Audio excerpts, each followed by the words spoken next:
TMC के खाते की जांच में अब देश की सबसे बड़ी केंद्रीय जांच एजेंसी यानी एनफोर्समेंट डायरेक्टोरेट ईडी की धमाकेदार एंट्री हो चुकी है। आज सुबह से ही ईडी की अलग अलग टीमों ने कोलकाता के 5 ठिकानों में एक साथ ताबड़तोड़ तलाशी अभियान और छापेमारी शुरू कर दी है। ईडी को शक है कि टीएमसी के इन बैंक खातों में कोयला तस्करी, बालू तस्करी और शिक्षक भर्ती घोटाले का काला धन खपाया गया है।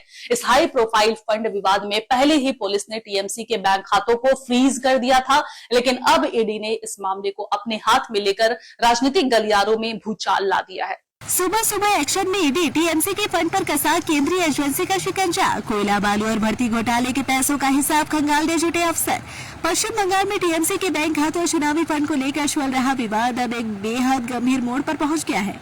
ईडी सूत्रों से मिली पुख्ता जानकारी के मुताबिक केंद्रीय एजेंसी मुख्य रूप से यह पता लगाने की कोशिश कर रही है कि तृणमूल कांग्रेस के आधिकारिक बैंक खातों में इस वक्त कुल कितनी रकम जमा है और वर्तमान में इन खातों का लीगल सिग्नेटरी यानी संचालन करने वाला मुख्य चेहरा कौन है। ईडी के रडार पर सबसे बड़ा सवाल ये है कि क्या राज्य में हुए करोड़ों रुपए के कोयला घोटाले, बालू तस्करी और बहुचर्चित शिक्षक भर्ती घोटाले के काले धन को सफेद करने के लिए इन खातों का इस्तेमाल किया गया था।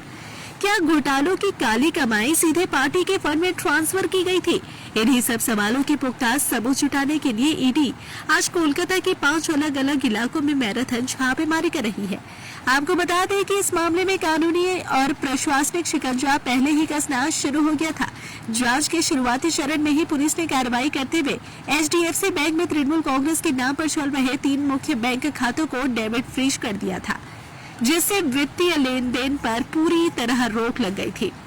इसी बीच अब इस फंड विवाद की जांच के सिलसिले में पुलिस के सामने एक और बड़ा घटनाक्रम हुआ है। हाल ही में राज्य के मौजूदा नेता प्रतिपक्ष ऋतुव्रत बैनर्जी और उनके खेमे के 5 विधायकों ने पुलिस के सामने पेश होकर इस पूरे मामले पर अपना आधिकारिक बयान दर्ज किया है, जिसने विपक्ष और सरकार के बीच राजनीतिक लड़ाई को और भी ज्यादा आक्रामक बना दिया है। हालांकि चौतरफा कार्रवाई और ईडी की छापेमारी पर तृणमूल कांग्रेस ने बेहद तीखा और आक्रामक रुख अपनाया है।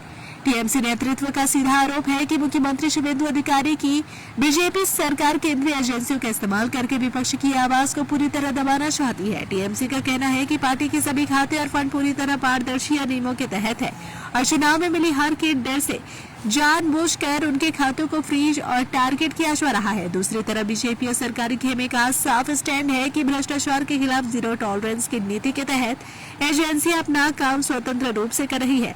अगर टीएमसी के खातों में जनता को लूटकर कमाया गया घोटालों का पैसा आया है तो उसका पूरा हिसाब देना ही होगा। फिलहाल कोलकाता में चल रही छापेमारी ने बंगाल की पूरी सियासत को दहला कर रख दिया है।